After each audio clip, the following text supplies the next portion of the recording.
Vamos pegar a apostila da festa junina. Atividade do dia 14 de junho, conto da fogueira. A fogueira está queimando, toda a noite se ilumina.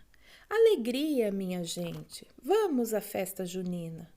Vamos saltar a fogueira, que a festa está animada. Quem quer estourar pipoca e comer batata assada? Lá no céu, as estrelinhas piscam, piscam de alegria, convidando a lua cheia para cair na folia. Agora é a sua vez de desenhar a fogueira.